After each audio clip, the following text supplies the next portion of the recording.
Good evening, class. I'm gonna stop. I'm sorry, guys. It's been a rough week. Good evening. My name is Caretha Wiggins. Everybody calls me Cece. It's what I prefer. So,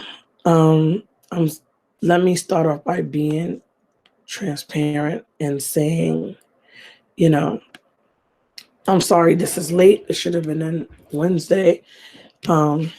Life have ways of throwing you out of whack when you on the road to greatness. I want to say, you see the crown. I know it looks crazy. It's not my birthday, but today was the day that I felt like I needed to put this on, because sometimes you have to remind yourself of who you are. So, with that being said, I'm presenting on chapter 18, Emerging Adulthood, a New Level of Thinking. So let me start off with this before I even go into these things right here, because this is a lot. But I'm going to leave that there. We're going to talk about it. What I realized with this class and doing this research, I don't know if you guys believe in God, but I do. I'm a believer. And this chapter and a lot of other chapters in this book, pretty much all of the book, to be frank, I've had a lot of impactful, like, aha moments, or you just know. So what I realized with like stages of cognitive development, it has a constant order of succession, right? Meaning the latest steps integrate the achievements of the earlier stages. So and each one is characterized by a particular type of structure of mental process, which is specific to it, right? Right. So I realized that this is a connection. So let me get into what the chapter is talking about in the beginning. Developmentalists themselves use many approaches to analyze adult cognition.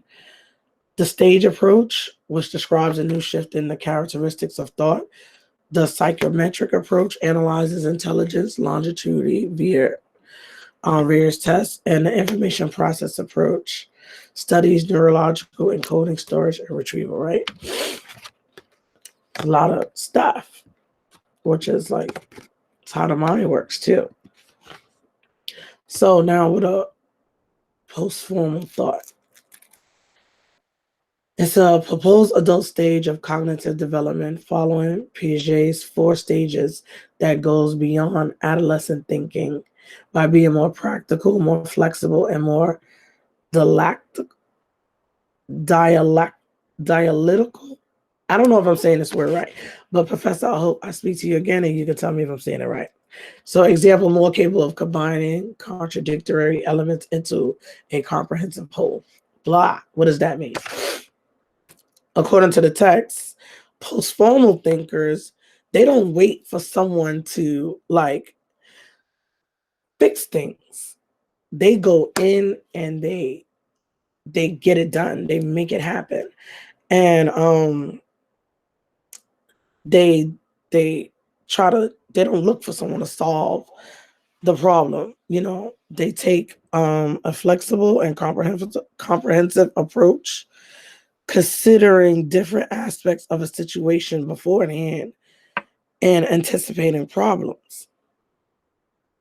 So, in the chapter, they use like an example, using your time well, how, some younger college students cram like that day to that week versus an older, more seasoned college student is going to be preparing for this exam beforehand and doing the things that they need to do so that they're not under this extreme amount of pressure, which is what a lot of us do, right? The next thing I want to talk about is stereotype threat. The thought in a person's mind that their appearance or behavior will be missed, excuse me, to conform to another person's oversimplified prejudice attitudes. Woo woo. You see the picture I used. As a Black woman, African American, however you want to, I just say I'm Black, whatever.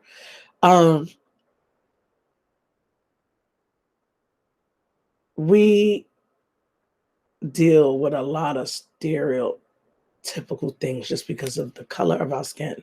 And don't get me wrong, when I was young, I dealt with it as a child in my own family. My mom, dad is Arab, so I didn't look like the rest of my mom and dad kids. You know, you pick up characteristics in your DNA and you don't know what that child is going to look like. But whatever. My dad is from the dirty South of South Carolina, like dirt road. My grandmother was not the typical grandmother. She was very, very mean to me because I was very, what they call red bone. I was high yellow when I was born, like high yellow, completely white, that they didn't even think I was my mother's child. Like, they're like, what are you doing with this girl? You know, my mother, father was so brown. And even today, like, you know, I have my days where I'm really, really pale and whatever. But anyway, this is what people do. And they stereotype for different things. I've had it happen at work, in a professional development, you know, at a PD where we're supposed to be team building. And my principal wanted me to share, you know, just my story on trauma and how, you know, overcoming things in my past. And I had a coworker say something like, when we was doing like the drills of where the kid's supposed to be and all this other stuff, and he was like, "Oh, be careful, Miss Cece might have a shank in her bun." And the old Cece, yes, the old Cece, thank you, Jesus. The old Cece would have went ham.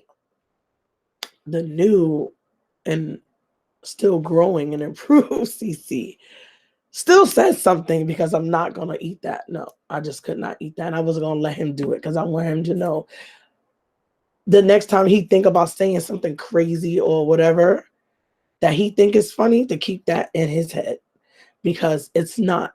So I let him, you know, I just kindly, not in front of everybody. I didn't want to be like, you know, whatever. And I whispered to him and I said, "Let me tell you something. If you ever say anything like that again, we are going to have a problem." And I just said it like that. And I let it be. So, I mean, people deal with their stuff their way. I deal with it mine. I thought I needed to be said. So now I'm going to move on to this word, theoretical thought. The most advanced cognitive process characterized by the ability to consider a thesis and its antithesis simultaneously, and thus to arrive at a synthesis. Dialectical thought makes possible an ongoing awareness of pros and cons, advantages and disadvantages, possibilities and limitations. I just put up here in bullet points so you can see, you know, the meaning for thesis, antithesis, and whatever. Say the word. Say the word. What I want to say about this word is, I've never like heard of this word. It's just, so of course, we're doing school. I Googled it and I came across this woman named Marsha. I'm gonna say her name is Linehan. She created the dialectical behavior theory, whatever this word is. And and she defines the word as a synthesis. You know what I'm saying? I'm just going through it, guys. Bear with me. Or integration of opposites, meaning two opposing things being true at once. Wow. And it just blew my head off. So pretty much this thought is when you have the ability to view issues from multiple perspectives and arrive at the most economic and reasonable, reconciliation of seemingly contradictory information. Well, I've been going through this situation with that. And I'm gonna lead this to this. The case study of college advancing thought, all about is it better for college or whatever? People have different feelings and things about that. There's a lot of people that didn't go to college and are very successful. And it's not that they're not smart, it's just not for them. So anyway, so one of the leading thinkers from the text in adult cognition is Jan Sinnott. She's a professor and past editor of the Journal of Adult Development. So she she is, well, of course, they have that in here, is like one of the leading persons on this, and she told her story. The first course she taught and what happened with the student, who lost someone. So she realized she had to change her lesson plan. And in the next class, she asked that student to share her experiences. In the end, the students agreed that this was a class that they synthesized material and analyzed research and theory critically. But she pretty much, from that first lesson and finding out the student in her class lost someone, that did something to her. And I think that should do something to each of us as a educator or teacher or just a person, when you talking and you're in a situation. She didn't think about being like inclusive and asking how people felt and all this type of stuff. I want to say that I am this type of thinker. I would just like to end with that. You know what I mean? I've come to the point where I've sat here and I analyzed everything that I could have possibly analyzed, just going through this chapter in the midst of a storm in my life, a storm. And when I found out that this word could possibly be two opposing things being true at once, and just to be real transparent, and for those of you in the class who know me personally, like, we've known each other when we was able to be in the school together, y'all know how I am. I'm very transparent. I'm not like a closed book. So I relate these two opposing things being true at once to something realistically going on in my life now, is with my marriage with my husband. Because who's to say that he's not, I can't say that the way you feel is not valid and is not true, but the way I feel is valid and true as well. But in the midst of that is creating a storm. And now, being that I've always been this type of thinker, this is where I'm at.